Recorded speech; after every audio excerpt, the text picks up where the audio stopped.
You a single parent and you have this question that I saw another buyer have. And the question is, how do I save for a new home as a single mom?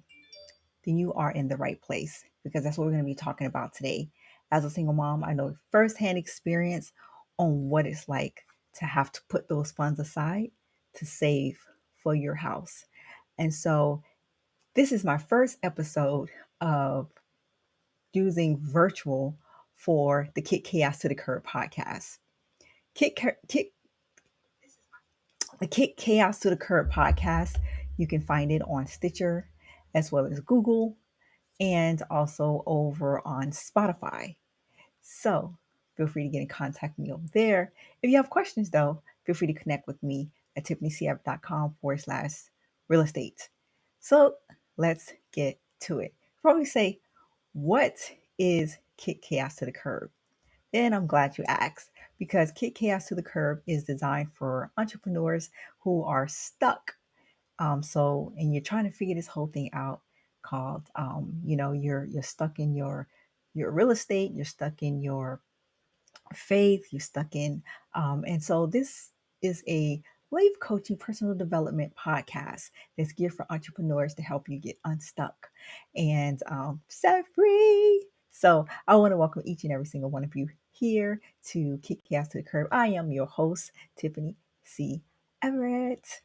And so one of the things that I would say when I decided that I was going to go and get me a house or purchase a house or buy a house, I basically got just sick and tired of being sick and tired of renting. I was like, you know what? I'm tired of renting and I am ready to find me property that I can be able to utilize at some point that can actually help me as I'm taking care of it. It can then take care of me and also something that I can pass down to my child.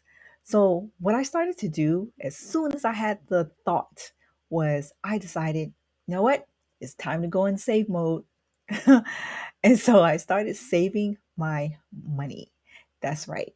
I was saving my money and I tried not to spend unnecessary funds. Notice I said tried, but the main goal was that if you have a goal in place and you got to live every moment of the waking day to try to do your best when it comes to getting prepared for that goal. So the overall goal was to have my house. So that meant that I had to cut back on some costs. Rather, that meant, you know, not doing extra hair things for hair or buying extra clothes and spending extra money on big ticket items. Definitely don't want to do that. You don't want to buy a car in the middle of trying to buy a house. I mean, if you're going to do that, buy it a couple of years before and then do it, or just wait until after you have your house, right? So, one of the things that I did is when I received my paycheck, I started putting those paychecks away. Anything extra that I received, I started putting those things away. Of course, I got a child support check. If I got that, I used that for my child. But then the rest of those funds, I started putting those funds away because it was so important to me to have enough money because I was really didn't know what to expect because I was really new to real estate, didn't know a whole lot about really what to do at that time. But I did know that's the one thing my mom did teach us was how to save your money. So I knew how to do that. So I paid my bills on time, my car payments, paid it on time, my rent, make sure I paid that on time. I paid my water bill. Well, we didn't have a water bill. My light bill on time. I try to make sure everything was paid in time. And occasionally I would get those medical bills, and you have the um, bill for a college bill. I didn't still working on that at this point, but I did take care of those immediate bills and tried to make sure.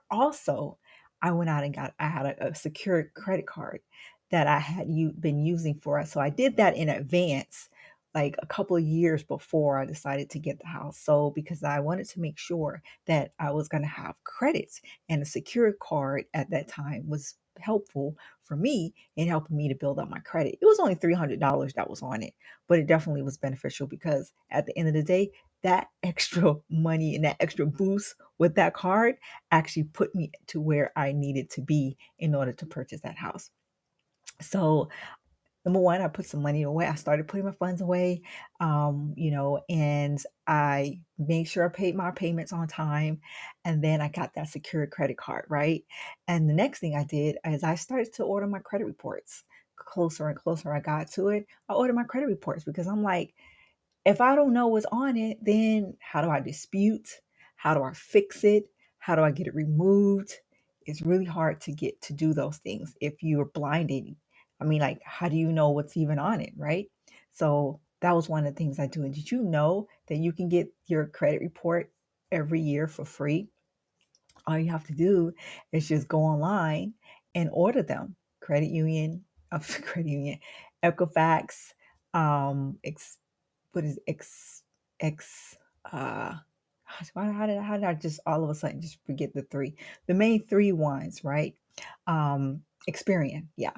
You want to order order your papers so that you will know what you owe and what is on there, right? Do you owe medical bills? Do you owe a bill that maybe you didn't even know that you owe? Maybe something that you already paid off and it's still showing up on there. Who recently ran your credit report, right?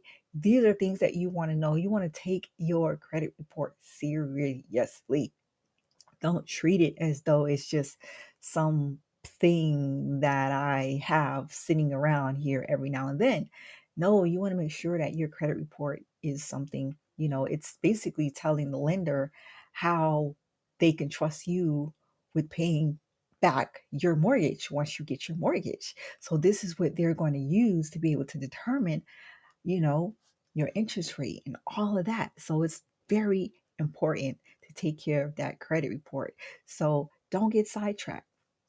Get those things taken care of. Order your reports, know exactly what you owe, how much you owe, and then try to work some things out. Or I know some people get some people to help them with their credit reports and things of that nature, different companies. I didn't do that, so I can't offer that suggestion to you. I basically ran my own and then I took it from there and decided to work on getting that cleared up, right? So eventually I did connect with the real estate agent because this take I didn't know. My grandmother was a real estate agent, as well, but she wasn't practicing selling. She wasn't selling at the time. She was more investing by this time. So I did have an agent where we went and saw, oh my God, so many properties. I think I must have saw over 15, 16 properties. I mean, and then that's not even including the ones that I had seen online. I mean, I saw so many properties before I finally found the one that I like, which was a brand new house. So, one of the things I would definitely say is while you're in your search, just be patient. I know right now the market is shifting, it's changing. And so, but you definitely want to have a real estate agent that's there to be able to assist you each step of the way. That can definitely help you to understand what is going on and they can walk you through it.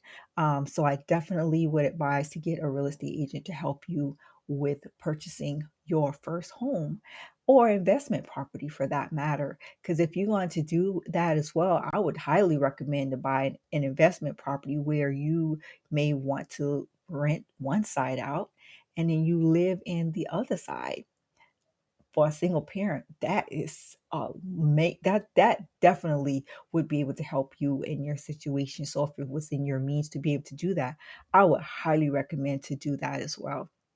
But I hope these tips have definitely been valuable to you in your search for looking for what it is that you're gonna want. I don't know if you were looking for a investment property or if you're looking for uh, going to be a first time home buyer and you're looking to maybe get a single family home.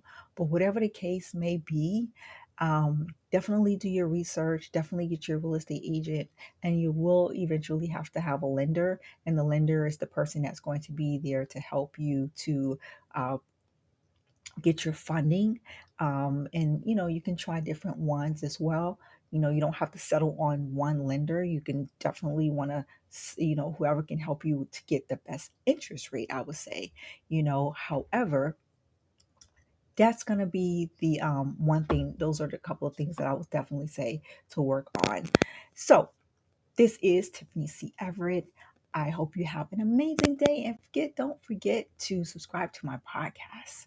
There's going to be some more juicy coming out. I'm excited that I just found out that you can now do these live. So definitely can do them live, and then you basically need to upload it and still have an audio. So if you're someone that's visual, or if you're someone that prefer to do it on audio, both of those will be available to you. If you have any questions, of course, definitely go ahead and send me a message to tiffanycf.com /links, links, and I'll be more than happy to assist you. The next time, I'll be chatting with you again soon.